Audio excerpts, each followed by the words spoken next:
Buen día a todos, muchas gracias por venir. Mi nombre es Ana Cohen, soy CEO y presidente de Cohen Aliados Financieros.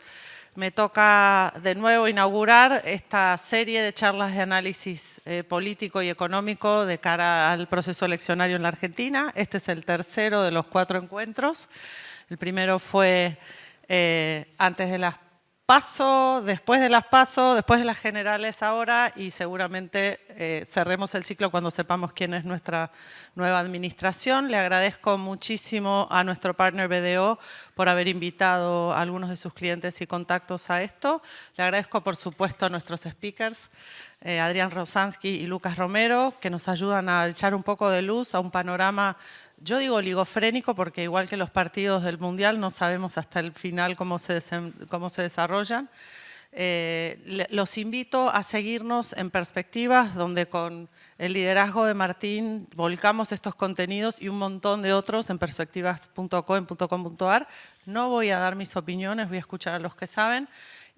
Los invito por favor a poner en vibrador los celulares y hay una estación de café para que sigan sirviéndose. La idea es 1 horita, ¿no?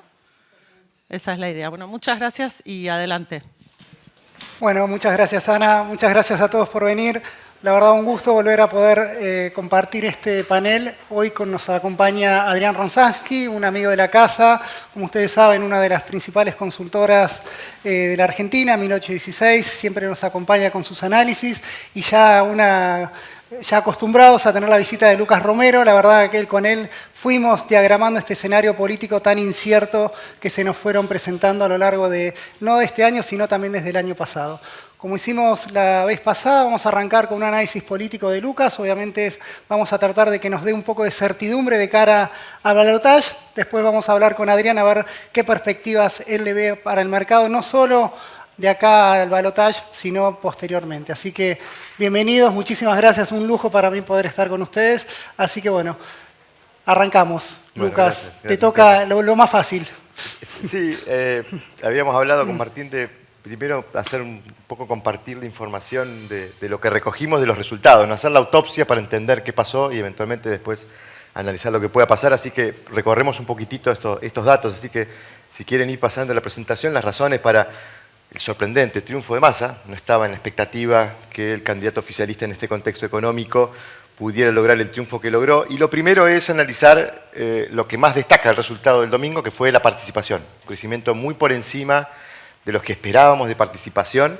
Llegamos al 78% de participación, habíamos quedado en el 70% en la PASO, es mucho. Y lo interesante es mirar cuánto de ese voto nuevo que se agregó, que se distribuyó sobre las 5 opciones, cuánto de eso capturó el candidato oficialista, porque allí empezamos a ver un poquitito la particularidad o las razones o los fundamentos del triunfo de Massa. Massa se llevó el 66% del voto nuevo que se repartieron las 5 principales fuerzas. Allí tenemos claramente, en el caso de Juntos por el Cambio, perdió caudal electoral en términos absolutos, lo estoy diciendo para que se vea más claramente, pero la Libertad Avanza gana votos, Unión por la Patria gana muchos votos, ahora vamos a analizar de dónde sale, pero del crecimiento de participación, naturalmente, el oficialismo logró alimentarse de mucho voto, vamos a analizar más adelante. Entiendo o entendemos nosotros, aprovechó muy bien Massa el radio de voto disponible que había para el candidato oficialista frente a 2 alternativas que se parecían bastante y que eran muy refractarios a un universo muy amplio de votantes. Pasamos. El segundo punto interesante, y esto tiene que ver con lo que ha sido el proceso de construcción de poder del peronismo en la Argentina, si tiene que identificar los epicentros en donde el peronismo construye fortaleza política electoral, claramente hay que hablar de la provincia de Buenos Aires y en particular del conurbano y del norte. Fíjense qué interesante. Pasamos un paso más. En estos 2 lugares, las 10 provincias del norte grande más la provincia de Buenos Aires, Massa obtuvo el 70% de sus votos, siendo que estas 11 provincias son el 59% del padrón. En las 2 creció mucho el caudal del peronismo, allí radica en buena medida la explicación de ese 36,7% que sacó Massa en la elección general, ¿no? Allí se ve incluso en el mapa de la izquierda, donde está distribuido los apoyos en términos municipales, como en la zona norte aparecen los azules más intensos, y en la provincia de Buenos Aires hay que mirar el conurbano para ver la intensidad del color azul allí. Ahora vamos a analizar un poquitito también lo que pasó allí. Pasamos. Interesante porque en el resultado lo que se vio es un crecimiento del candidato oficialista y se vio una suerte de estancamiento de Javier Milei, ¿no? El candidato que había sorprendido en la PASO. Miren qué interesante si empezamos a analizar la relación entre estos dos candidatos, entre estos dos espacios. Interesante que el oficialismo, Massa, crece más en las provincias en donde a Milei le había ido muy bien. Provincias en donde le fue muy bien y sorprendió, sobre todo en el norte. ¿Cómo puede ser que Milei le haya ido también en el norte? Nos preguntábamos en la PASO. Bueno, fíjense la correlación, como si el candidato del oficialismo hubiera recuperado de parte de Milei parte del voto que le permitió mejorar su performance en la general. Y en el gráfico de la derecha lo que vemos es la relación entre la variación del voto a Milei y el crecimiento de Unión por la Patria, que de vuelta nos muestra una correlación. Es decir, Massa crece mucho más donde Milei baja, donde Milei pierde votos. ¿Cuál es la conclusión de este análisis? Bueno, puede haber habido una recuperación de votos del peronismo, de votos obtenidos por Milei, razones múltiples. Hoy Héctor Gambini en Clarín, por ejemplo, pone una de las razones, que fue esta curiosa declaración de Alberto Venegas Lynch, hijo, de romper relaciones con el Vaticano en un electorado que es en un 60% católico y que pudiera haberse visto sensibilizado por esa posición de Milei frente a la Iglesia Católica. En todo caso, el peronismo recupera parte de los votos que Milei les había atrapado en la PASO. Seguimos. Bueno, después, interesante ver el traspaso, digamos, el crecimiento de votos de Massa, o del oficialismo, porque Massa quedó solo en la general en relación al obtenido de la PASO. Juntó en la provincia de Buenos Aires 1.257.000 votos más el peronismo. Eso es, a nivel global, son 5 puntos de los votos afirmativos de todo el país. 5 puntos. O sea, ustedes dicen, Massa creció de 29 a 36,5. Bueno, 5 puntos de crecimiento se explican en la provincia de Buenos Aires. En el norte juntó 764.000 votos, 3 puntos del total de los votos afirmativos a nivel nacional. O sea, gana 3 puntos de ese crecimiento en el norte, en los dos lugares por encima de lo representativo de los dos ámbitos, ¿no? Porque obviamente tienen un peso electoral. Entonces, entre la provincia de Buenos Aires y las provincias del norte, Sergio Massa juntó 7,7 puntos sobre el total de los afirmativos, ¿no? Razones de cómo hizo Massa para recuperar terreno, crecer y lograr este triunfo. Pasamos.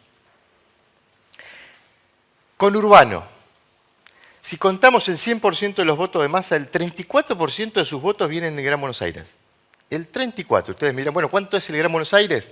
Pasamos el 26%. Es decir, tiene una proporción mayor de peso el voto de Massa en el conurbano de lo que pesa el conurbano a nivel nacional. Y ahora pasamos, porque acá viene lo más interesante también. Fíjense lo que crece en términos absolutos, el caudal de votos de Massa en el Gran Buenos Aires. 1 millón de votos más sacó Massa en el Gran Buenos Aires. Ustedes se preguntarán, ¿cuánto es 1 millón de votos más? Son 4 puntos del total. Solo eso lo saca del Gran Buenos Aires, en relación a lo que le había pasado a la Unión por la Patria en el Gran Buenos Aires en la primera vuelta. Pasamos. Fíjense qué interesante ahora mirarlo georreferenciadamente. Esto lo habíamos hablado, Martín, la última vez, y lo habíamos hablado también de la elección del 2021. Se está dando una curiosidad, que es que en la PASO participa poca gente, pero ¿quiénes son los que no participan en la PASO? Bueno, veamos el mapa de la izquierda. Las zonas claritas son las zonas de más baja participación en el Gran Buenos Aires en la PASO del 13 de agosto. Fíjense lo que pasó en esta general. En el mapa de la derecha van a ver los circuitos electorales más oscuros, son donde más creció la participación. Creció más de 10 puntos la participación en esos circuitos. Y fíjense que curiosamente son los circuitos que había habido baja participación en la elección PASO. ¿Y quiénes son esos votantes? ¿Qué características tienen esos circuitos? Pasamos a la próxima, veamos la comparación con el resultado de la elección y vean la comparación entre los circuitos en donde más se recuperó participación, cómo le fue a Unión por la Patria en esos circuitos. Son circuitos en donde habitualmente gana el peronismo y le va muy bien. son circuitos de control. Hay uno, le llamamos el Triángulo del Oeste, segundo y tercer cordón de La Matanza, Merlo, Moreno, zonas de control absoluto del peronismo, circuitos en donde el peronismo ganó con el 60-70% de los votos. Bueno, en esa zona no había habido participación en la PASO, hubo participación en la general, parte de la explicación de dónde saca Massa 1 millón más de votos. Alguno podrá ponerle el aparato, efectivamente, pero efectivamente, digamos, estamos viendo allí un fenómeno que ya lo vimos en 2021 y que en 2021 le permitió al peronismo recuperar terreno entre PASO y general y achicar la diferencia, y el famoso triunfo de la derrota de Alberto Fernández después en la Plaza de Mayo, 2 días después de aquella elección del 2021. Sí. ¿Cuánto crees que influyó, está bien todo el aparato, pero ahí jugaron los intendentes, evidentemente? Lo pregunto esto para ver si ese incremento en la participación y en los votos, con los intendentes ya habiéndose asegurado su próximo mandato, volverían a estar en un eventual balotaje. Es buen razonamiento. Ahora, te digo algo. Si vos mirás la foto de la PASO, la mayoría de los intendentes iba camino a la reelección sin demasiadas dificultades. ¿Por qué? Porque estaba dividido el voto opositor en todos sus municipios. Estaba partido a la mitad entre Milei y Juntos por el Cambio. Eso le permitió ganar con menos caudal de lo que habían sacado en 2019. Es decir, solamente había Ituzaingó, Morón, Quilmes, con 10 puntos de diferencia de Mayra Mendoza sobre Juntos por el Cambio. Es decir, no había distritos amenazados.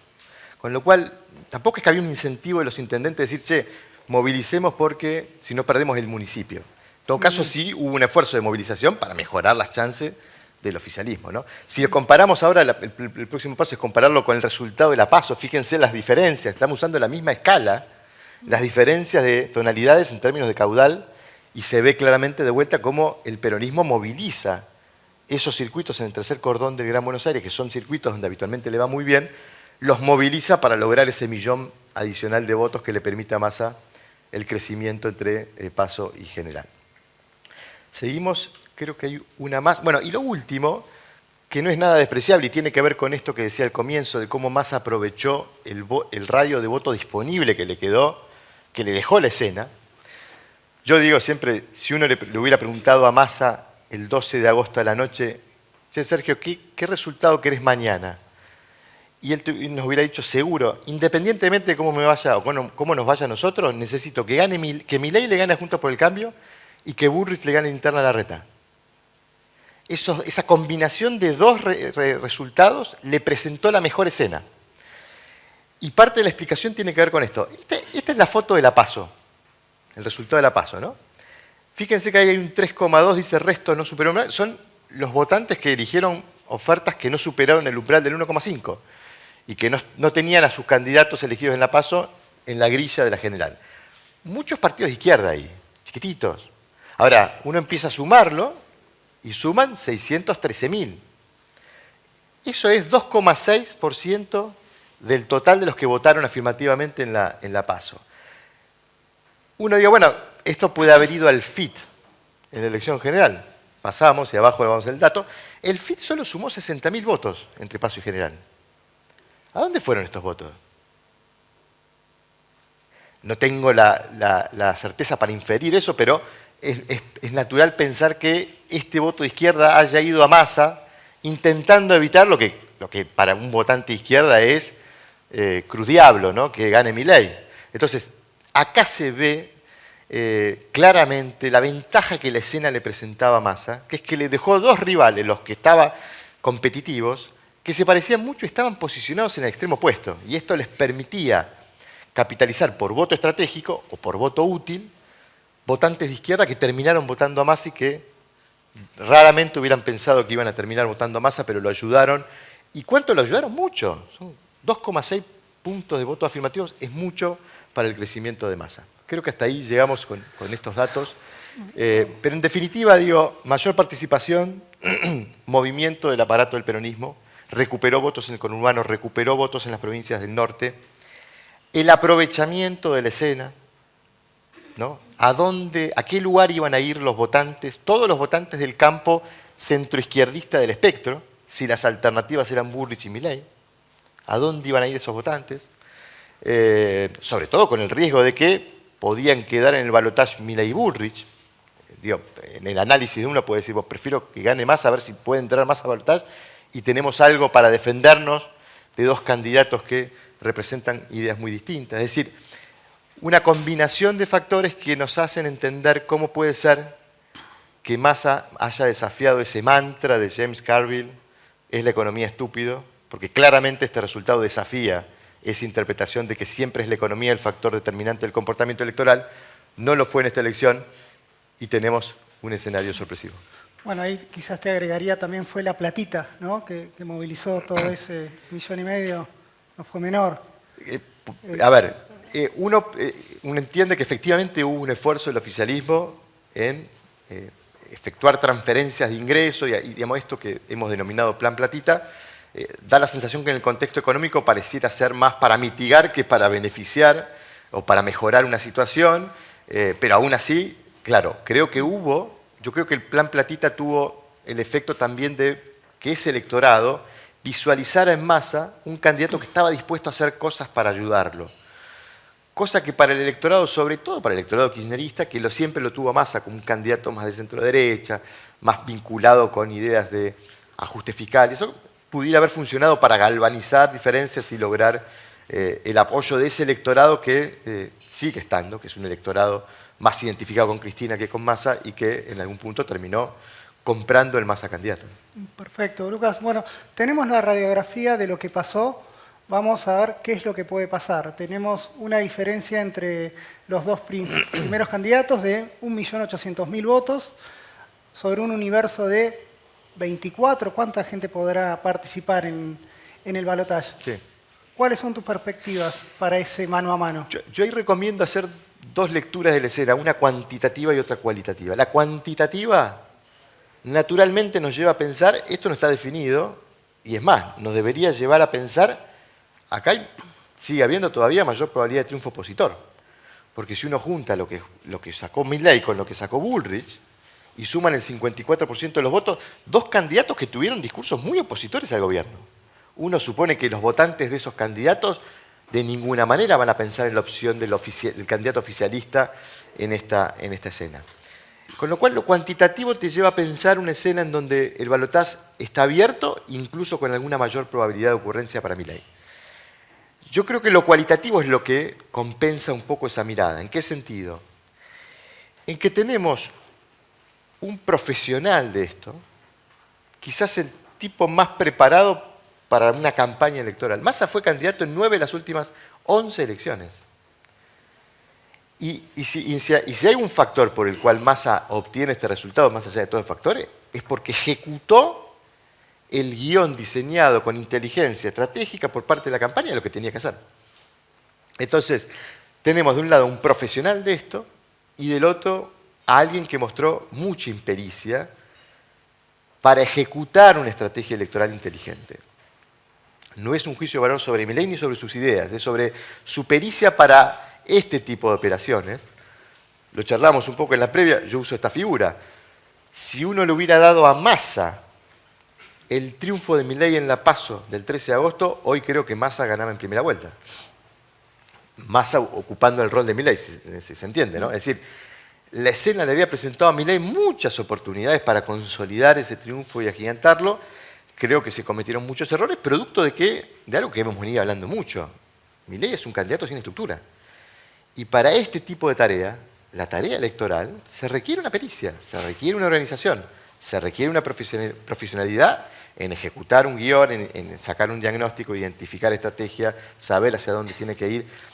Ha habido muy poco de eso, de un candidato, y pongo 2 ejemplos, que en su acto de cierre pone un orador que dice que hay que romper relaciones con el Vaticano, en una sociedad que es mayoritariamente católica y donde el Papa tiene buena imagen.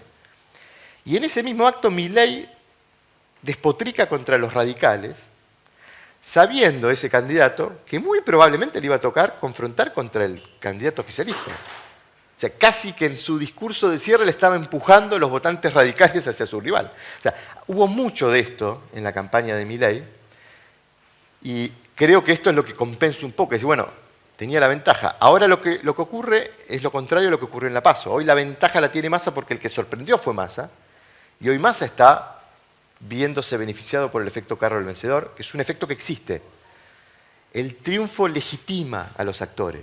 La mirada que se tiene sobre los que ganan es distinta de la que se tiene sobre los que pierden. La famosa frase del ex gobernador de Santa Fe, Tati Bernet, dice: lo peor de perder es la cara de que te queda. Es decir, el triunfo te presenta mejor ante la gente, ante la audiencia. Y esto Massa lo podría beneficiar. No le funcionó a Milei después de las PASO.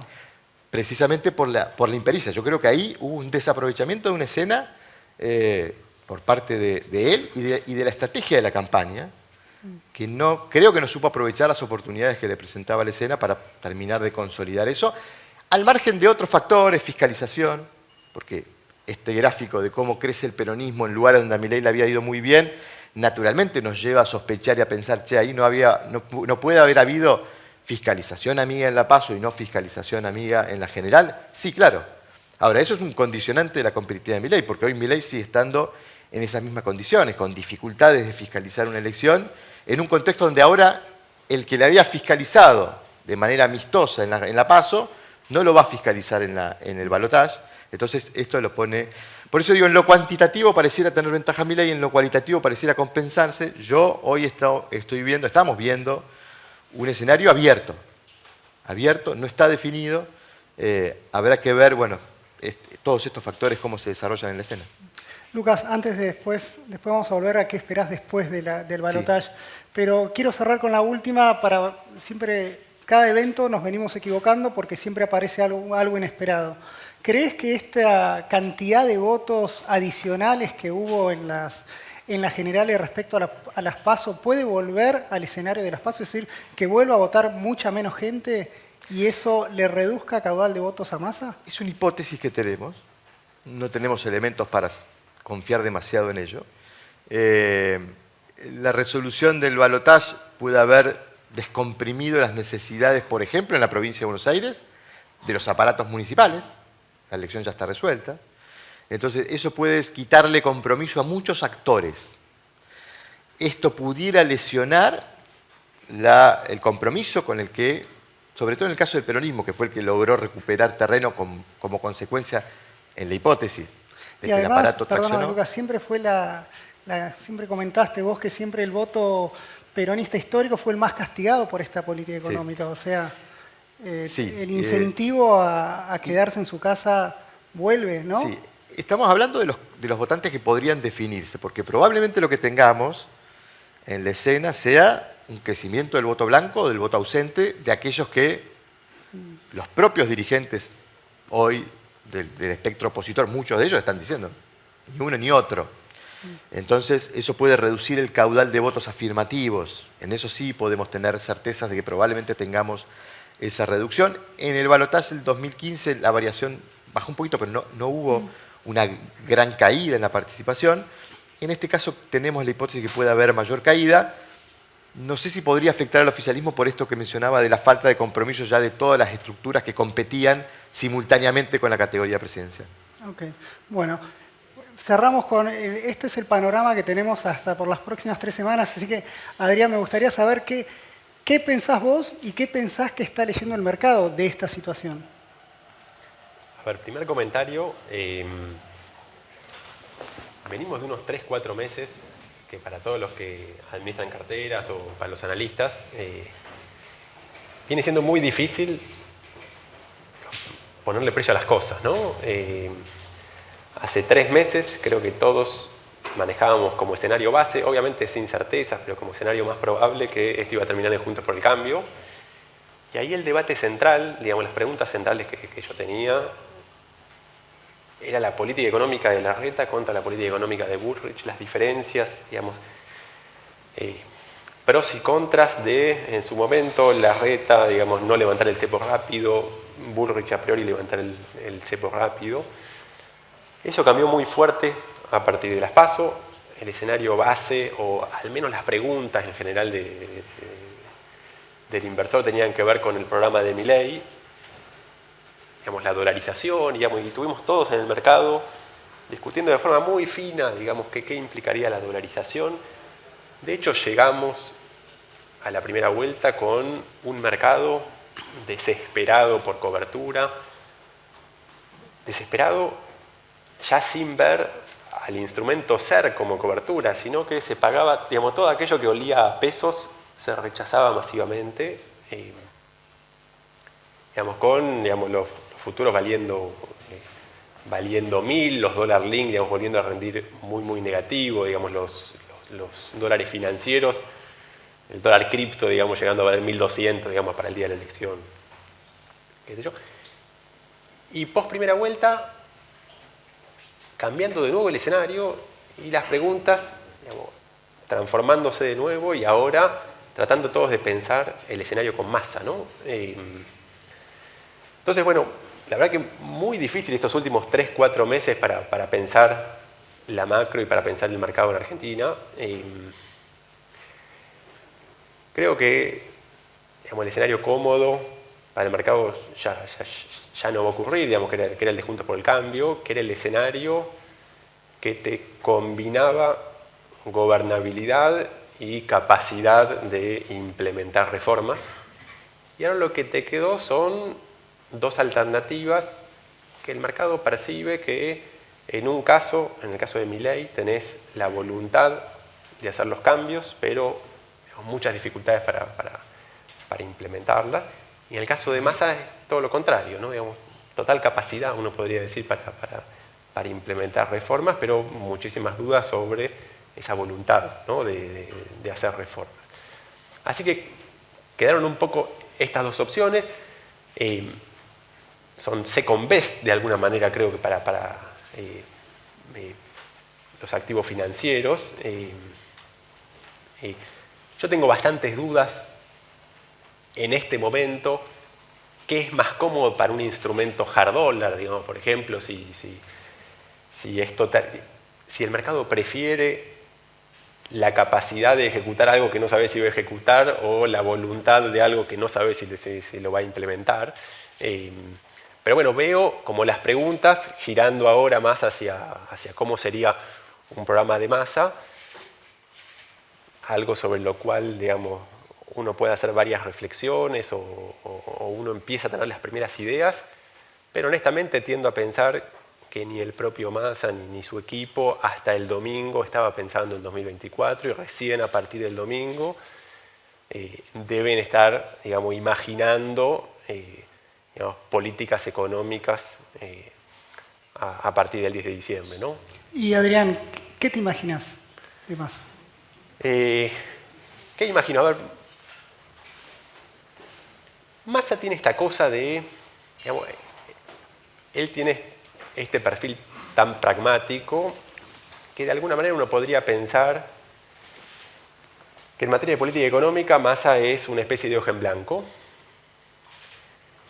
en el sentido, digamos, a ver, lo voy a poner en comparación con algo que sería todo lo contrario, digamos, alguien con visión más dogmática, con un extremo y el otro. Digamos, si acá viniera a gobernar Kicillof, sabríamos, digamos, que él, digamos, tiene ideas muy concretas, digamos, y muy claras sobre lo que quisiera hacer.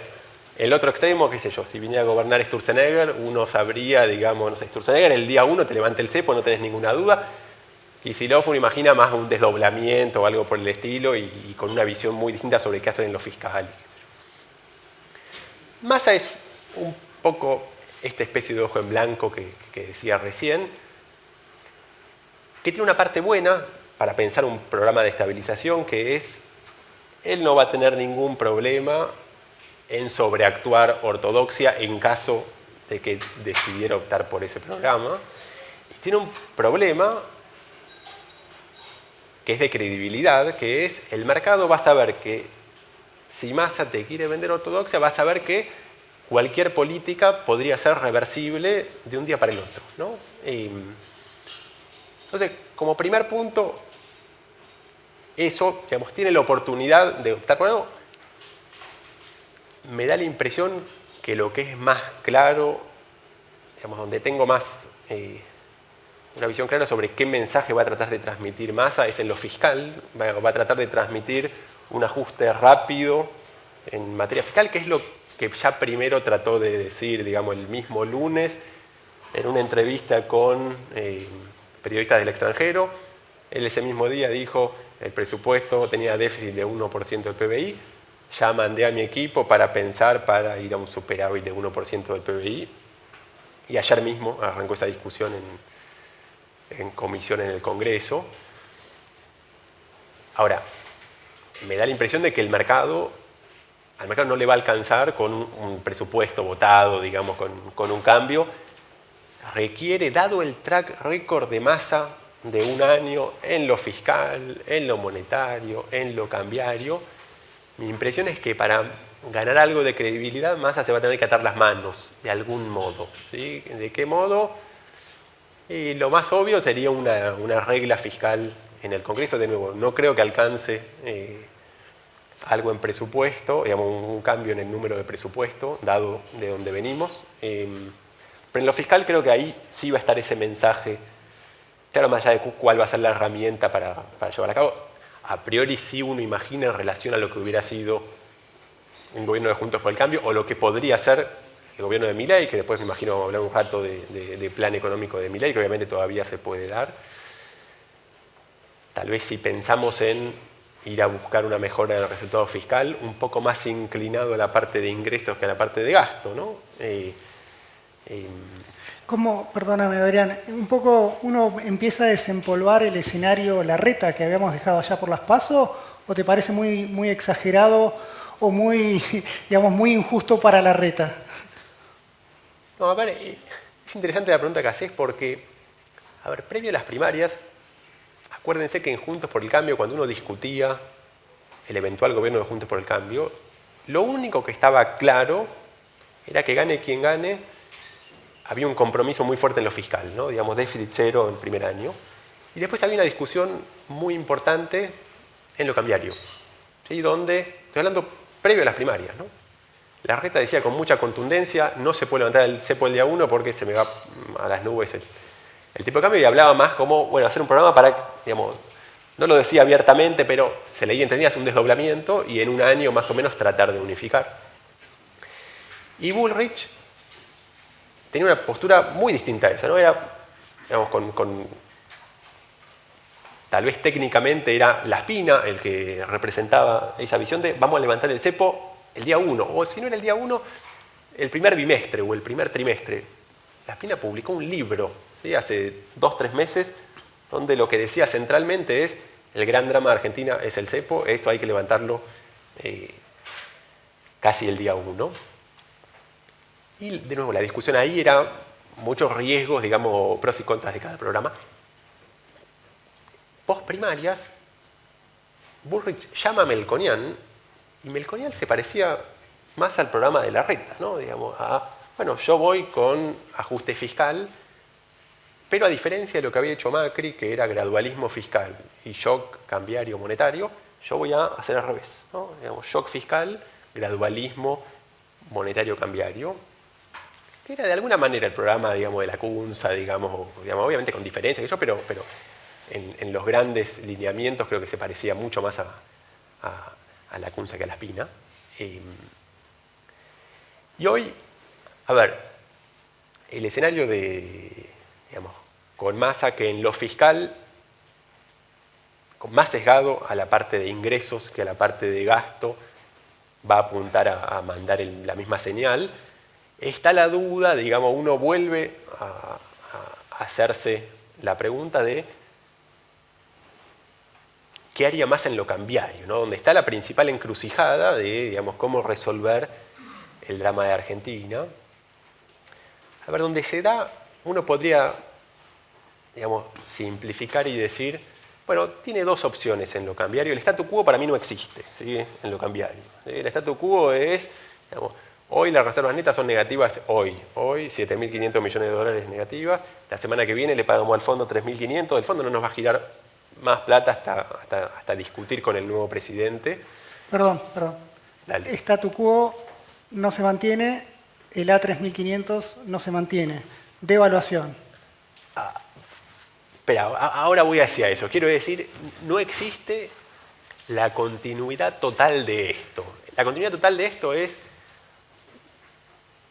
digamos, una política cambiaria que a lo único que apuntaba era a llegar, ¿no? Digamos, como que el mundo se terminaba en la PASO, después el mundo se terminaba en primera vuelta, y bueno, ahora, digamos, como se termina el 19 de noviembre, pero eso, los números no te dan para continuar eso, entonces tenés que hacer un cambio. La pregunta es, ¿qué cambio?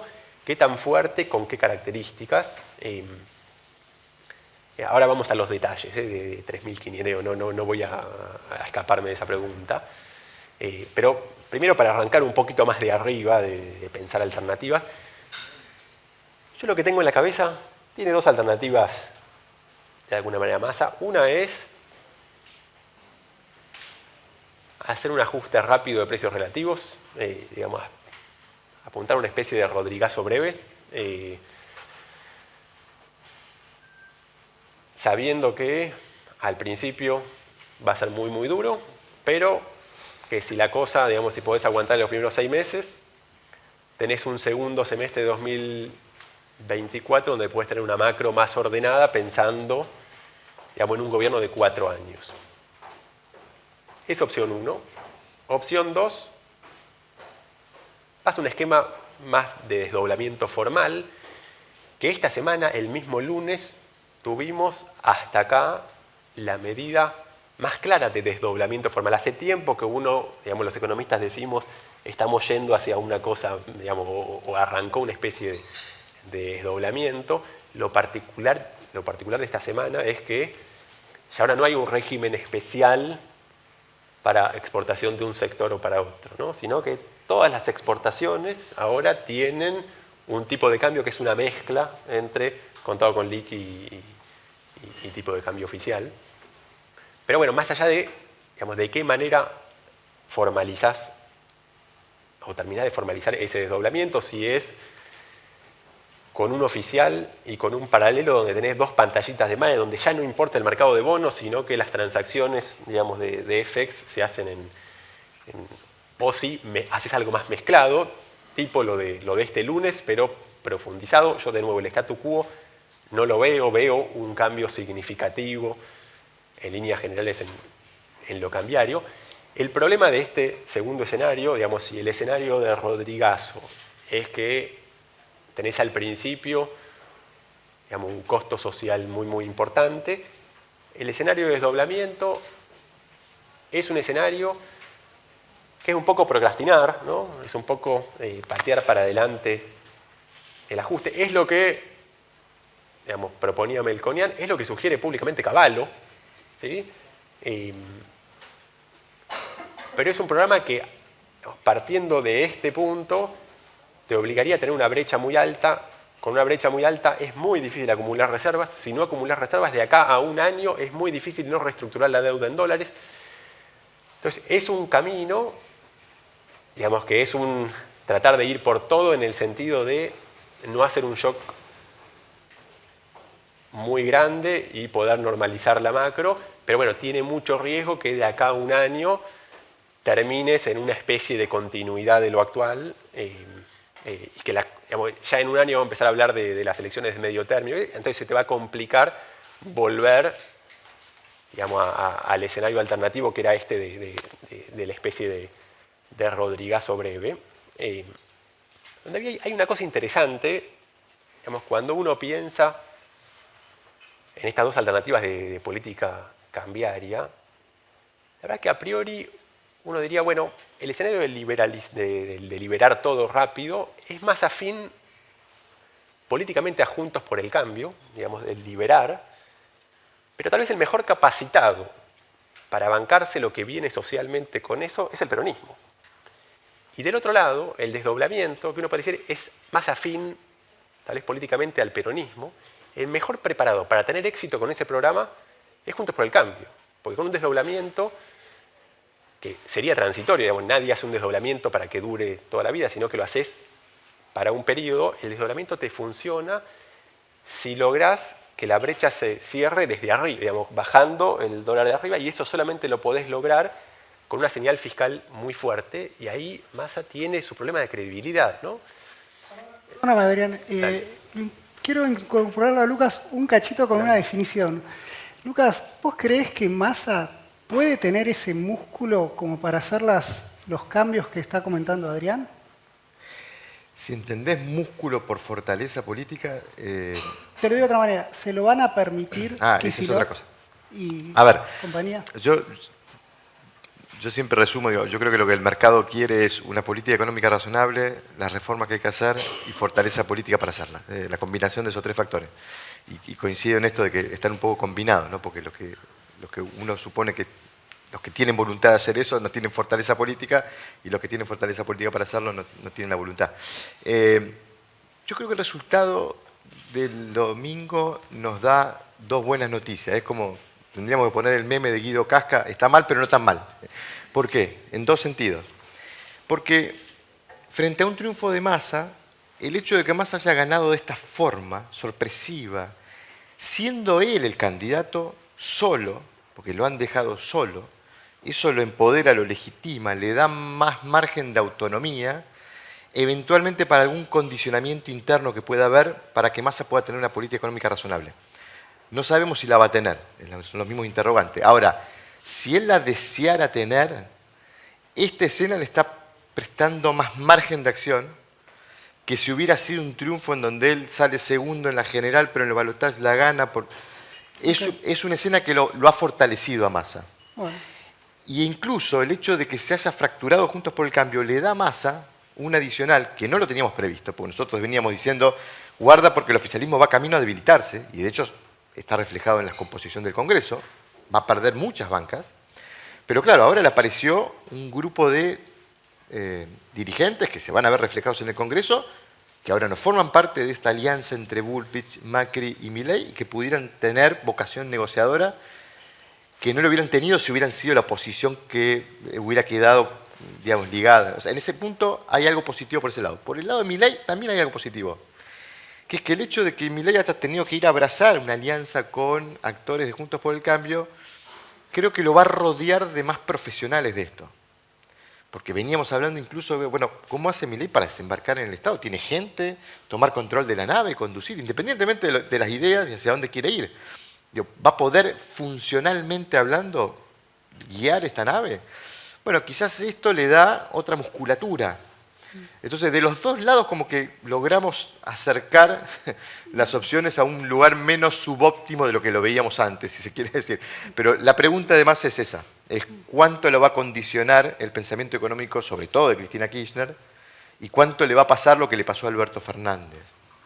Es un interrogante difícil para responder. Yo creo que, como se están dando las cosas, en el lugar en donde está Cristina ahora, en relación a donde estaba en 2019, uno proyecta que va a ser una figura que tenga otro margen para imponer su criterio como el que tuvo Alberto Fernández y otra pericia, pero eso no nos resuelve el problema de fondo, que es si Massa va a querer tener una política económica razonable. Bueno, pues vamos. Entonces, vuelvo. Adrián, se nos abrió el arco entonces, porque no tenemos la limitación política, al menos en estos 3 meses, obviamente hipótesis, lo digo yo, digamos, en base a lo que comenta Lucas. O sea, puede devaluar, puede hacer el ajuste, vamos a ver la magnitud, no, pero digamos...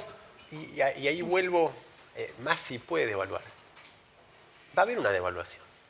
¿Sí? El tipo de cambio, nadie imagina que va a estar en 3.50 o en 3.50. Con 3.50 para el día del balotaje va a ser los 9 que le dejó Cristina a Macri, va a ser un poquitito más, no mucho, pero un poquitito más de la salida a la convertibilidad. ¿Sí? Y, digamos, uno no imagina el 3.50. De hecho, hoy las exportaciones liquidan a 500. El 70-30,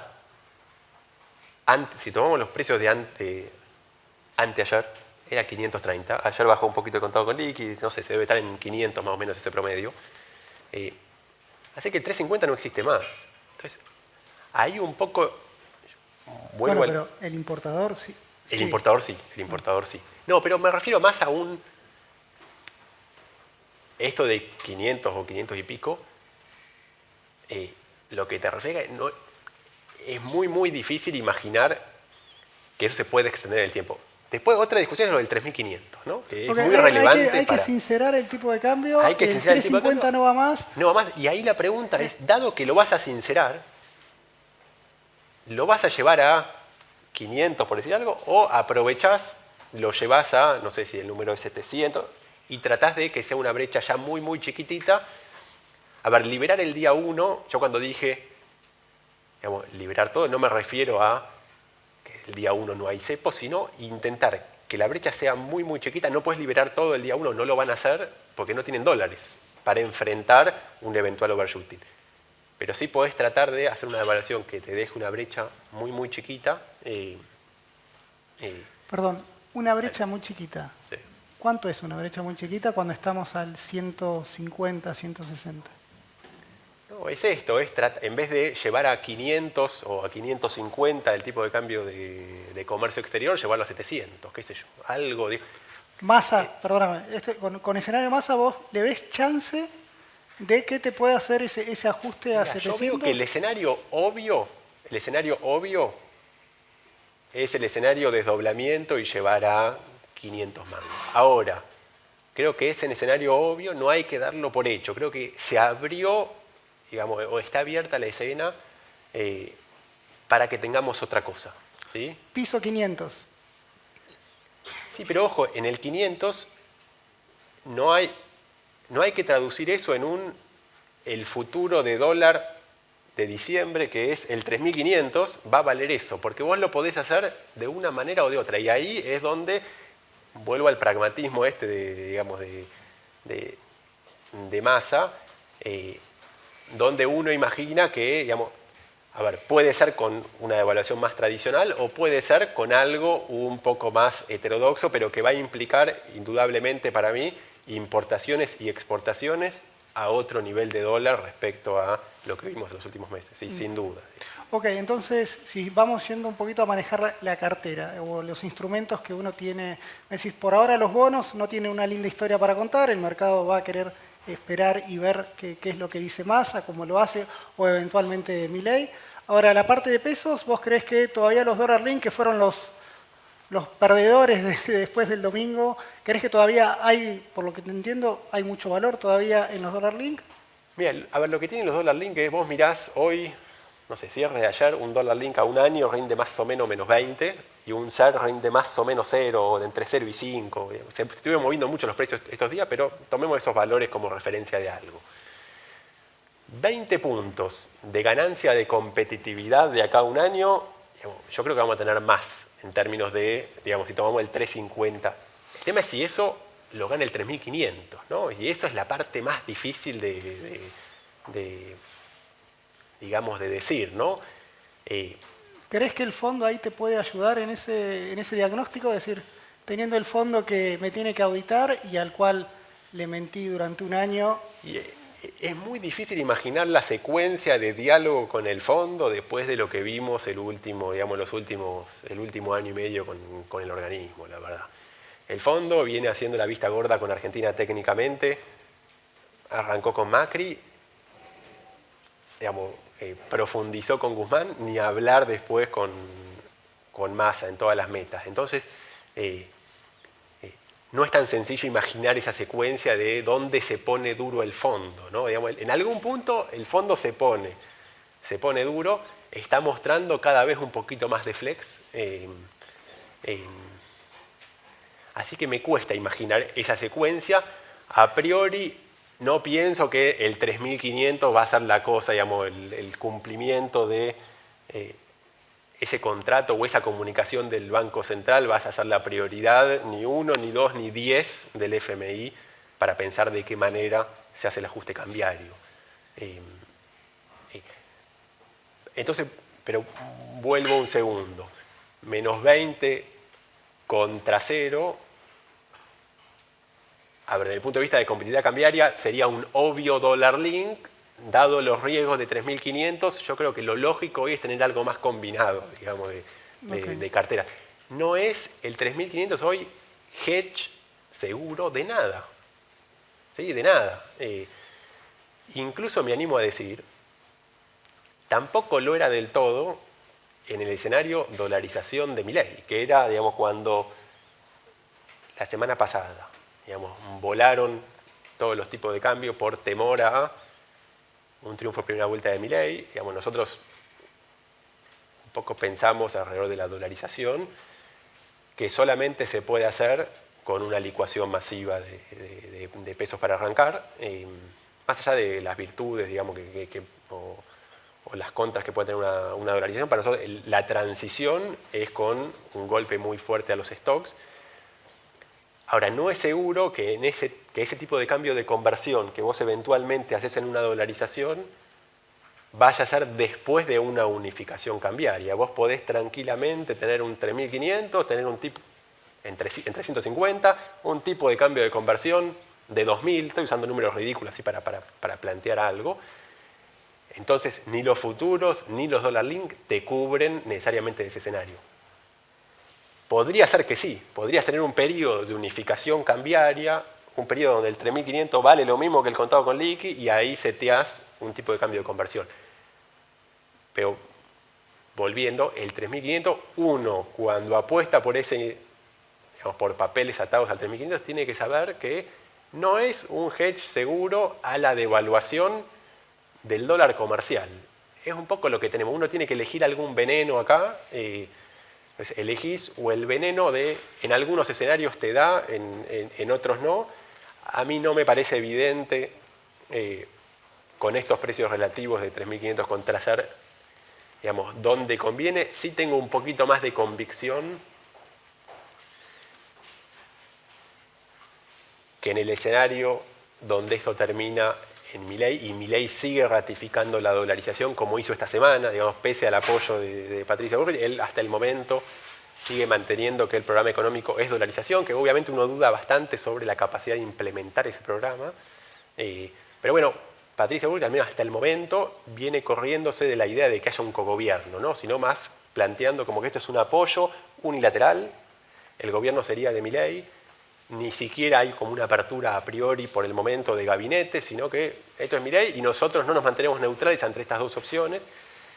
Milei ratifica dolarización. En un escenario de dolarización, toda la deuda de pesos tiene ese inconveniente de que la tenés que transformar a dólares, ¿sí? Entonces, un bono que vale 100, si lo tenés que transformar en un bono que vale 25, tenés un gran drama en el camino. Entonces, para el mundo de pesos, es donde tengo la convicción más clara de que el escenario más cómodo es el escenario menos market friendly, de alguna manera, ¿sí? o menos de reformas, ¿sí? O menos de voluntad de reformas, que es el de Massa. Y es en la deuda hard dollar donde, digamos, tengo más dudas de qué escenario es más cómodo. Sí, digamos, una cosa interesante o muy interesante que pasó la semana pasada es que después de 4 años las autoridades norteamericanas, digamos, en Estados Unidos, levantaron las restricciones que tuvieron durante 4 años los fondos de Estados Unidos para operar en el mercado secundario bonos de Venezuela. Hay bonos de Venezuela que habían llegado a valer 3, 4 dólares y pasaron a valer el primer día 19 dólares la semana pasada, después bajaron 18, vale más o menos 17 dólares. Y es un punto interesante para pensar en valuación de los bonos hard dólares argentinos, porque uno dice, bueno, eso debiera ser el piso en cualquier escenario, digamos, incluso en escenario malo con Milei y en el escenario malo con Massa. No es que digo que los bonos no tienen downside, lo tienen. Es mucho más difícil hoy contar el cuentito argentino, digamos, una historia interesante hacia adelante. Si uno, digamos, quiere contar el cuento de Milei, tiene el problema de la gobernabilidad. Si uno tiene que contar el cuento de Massa, tiene el problema del track record y la voluntad de reformas. Pero bueno, sí, un poco nuestra impresión es que estamos mucho más cerca de lo que es un piso que otra cosa en la deuda. Así que hay cautela, digamos, en la famosa pregunta de compro, vendo deuda hard dólar, nosotros estamos más del lado de compro. Preferimos deuda dólar por sobre deuda pesos, por las dudas sobre, digamos, cómo va a terminar todo lo de la deuda pesos, y en la discusión ser dólar link, y estamos, digamos, sugerimos algo más mezclado teniendo en cuenta esto, digamos, el dólar comercial va a valer bastante más que 20% más de lo que del 3.50 de acá a un año vista. No sé si lo va a reflejar el 3.500. Okay. Nos quedan 5 minutos, un poquito más. Me gustaría ver, tengo un montón de preguntas, pero bueno, voy a tratar de que ustedes elijan los últimos comentarios. Me gustaría, Lucas, saber qué te imaginas después del balotaje de esta Argentina. Bueno, esto lo hemos venido hablando. Acá hay digamos, si uno lo analiza estructuralmente, en Argentina tenemos un problema de funcionamiento del sistema político en términos decisionales. No estamos pudiendo tomar decisiones. Y las dos opciones nos ofrecen algunos riesgos en esa materia, ¿no? El Massa, pensándolo como un candidato que a lo mejor pudiera tener una mirada racional en términos económicos, pero que está condicionado internamente por sus socios y por sus votantes para tener una política racional, económica, ¿no? Y el Milei con falta de fortaleza política, ¿no? Para tomar las decisiones que pudieran ser en términos de política económica racionales, ¿no? No me imagino un escenario muy optimista en ese sentido, en el sentido que vamos a seguir teniendo estas dificultades. En todo caso, me da la impresión como que el escenario de balotaje nos acercó un poquitito a dos escenarios subóptimos mejores de lo que teníamos antes, pero me imagino un escenario en donde va a requerirse algún nivel de diálogo entre los actores para poder seguir construyendo esa voluntad política de tomar decisiones, que a veces no es lo ideal, porque cuando uno tiene que conducir en momentos de turbulencia o momentos de dificultad económica, conviene que haya una voluntad decidida que avance solo sin necesidad de tener que andar conversando las decisiones. Entonces, me imagino ese escenario, digamos, las dudas sobre cuánto lo van a condicionar a Massa sus socios y sus votantes y cuánta fortaleza política puede construir Milei con esta nueva alianza con algunos otros actores opositores si eventualmente ganara la presidencia. De allí vamos a tener una visión un poco más clara de, bueno, cuál sería el tránsito para resolver los problemas económicos o en qué medida ese ordenamiento político puede ordenar la macro, que es la pregunta de fondo siempre en esta Argentina. La última, Lucas, ¿le das chance a que ese acercamiento de Milei con Macri, y seguramente está la espuma muy arriba, todavía falta, ¿crees que eso se puede ir consolidando a medida que nos tranquilicemos y de la neutralidad pase Massa, no Massa, pero voto a Milei? ¿Lo ves algo sí, más? Es cierto, como decía Adrián, que no hay públicamente un deseo o una intención de Bullrich o de Macri de cogobernar, pero también es cierto que eso hoy en términos de estrategia electoral no es conveniente. Con lo cual uno puede suponer que no lo están diciendo, pero que en última instancia el objetivo es ese. Es que si Milei gana, se conforme una coalición en donde estos actores decididamente integren ese gobierno, y por eso decíamos, me parece que esto lo presenta Milei en otras condiciones políticas de lo que lo veíamos antes, con muy pocos diputados, con muy pocos senadores y con falta de equipo profesional, digamos, para asumir el desafío si le toca ganar. Hoy eso lo estamos viendo un poco mejor, y por el lado de Massa lo mismo. Al verlo a Massa ganando de esta forma, uno puede imaginar, bueno, quizás tiene un poquito más margen de autonomía. Solo dos consideraciones respecto de los condicionantes de Massa para pensar el escenario Massa. Uno es en cuanto el kirchnerismo o la mirada que el kirchnerismo tiene sobre la política económica puede condicionarlo, sobre todo en términos de corrección fiscal, pero también el condicionante geopolítico. Porque creo que esa es la otra dimensión del condicionante del kirchnerismo. El kirchnerismo lo ha llevado a Massa a acercarse a China. Eso probablemente haya lesionado un poco la confianza que Massa había logrado en Estados Unidos sobre su figura. Esta idea que Massa está remarcando permanentemente, dejamos al fondo sin ser el prestamista de última instancia, gracias al swap chino, y eso tiene un valor político, y eso fue construido por los vínculos que el kirchnerismo tiene con China. Bueno, esto lo presenta Massa un poco, digo, también va a estar condicionado geopolíticamente, pensando en el rol del Fondo Monetario y en ese plano del desafío económico también.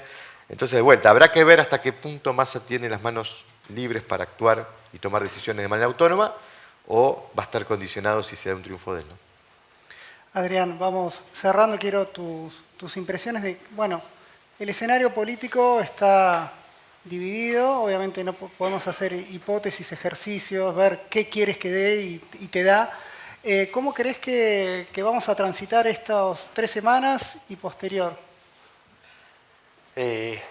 Y a ver, creo que en estas 3 semanas, digamos, el mercado va a estar muy atento del lado de Milei a si hay una ratificación o no de su programa económico y si hay alguna señal de, digamos, unión de equipos con, digamos, parte del PRO y puntualmente con esta idea de la dolarización, si hay una ratificación ahí o si, digamos, hay digamos, paños fríos, más allá de lo que uno puede especular sobre, digamos, la capacidad de implementación de eso. Y del lado de Massa, digamos, alguna señal de qué pretende hacer en 2024.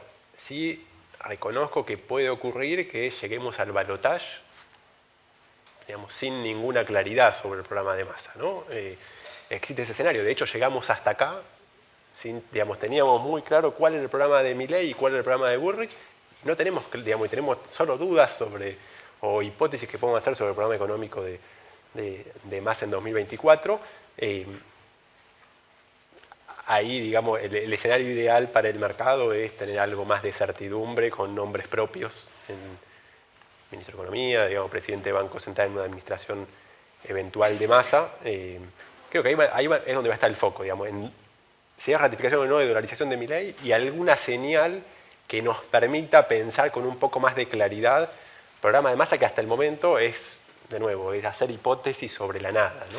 Pero Adrián, ya vamos terminando, pero cuando uno veía el escenario Juntos por el Mercado, como que estaba cómodo con un escenario Juntos por el Cambio, porque esa combinación entre reformas y gobernabilidad. Ahora estás entre reformas abruptas, o probablemente reformas sin mucho músculo político, y la antítesis, ¿no? Statu quo con músculo político y mucho. ¿Qué crees que el mercado preferiría en este sentido? A ver, si me preguntas, digamos, para el lunes, digamos, para el día post-elección, y yo creo que lo más obvio es pensar que a priori el mercado prefiere aquello que se parece más a un cambio de régimen que aquello que se parece más a continuidad. Si después uno hila un poco más fino es mucho menos claro, digamos, ¿sí? Pero, si me preguntas el fondo de afuera, que tal vez no sigue tanto a Argentina en el día a día, qué sé yo, y bueno, una cosa es un cambio hacia una apertura al mundo, que yo, con un estilo muy particular, obviamente. O sea, unas encuestas que vayan diagramando un Milei triunfador, ¿crees que va a ser positivo para el mercado? Lo digo con dudas, porque me parece que... Sí, estamos en el ejercicio. No, por supuesto, que no sabemos nada está claro, pero puntualmente sobre este aspecto no me parece nada evidente cuál es el mejor escenario. O tal vez la primera impresión es que es uno, pero al final del día, digamos, esto va a depender si es gobierno de Massa de qué voluntad muestra de reforma, y ahí tal vez lo sabemos antes de la elección, porque si él da alguna muestra con ministro o presidente del Banco Central que da señal de que hay un giro hacia algo más de reformas, ese escenario va a ser mejor. A ver, sin duda el mejor escenario es gobernabilidad con reformas. Entonces, si Massa te da las reformas, sin duda que ese es el mejor escenario.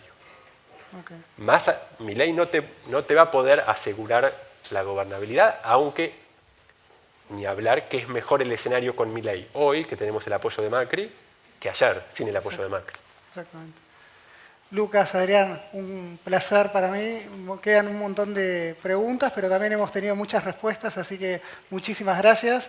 Muchas gracias a todos por haber participado y bueno, nos veremos después del balotaje, no nos queda otra, así que bueno, muchísimas gracias.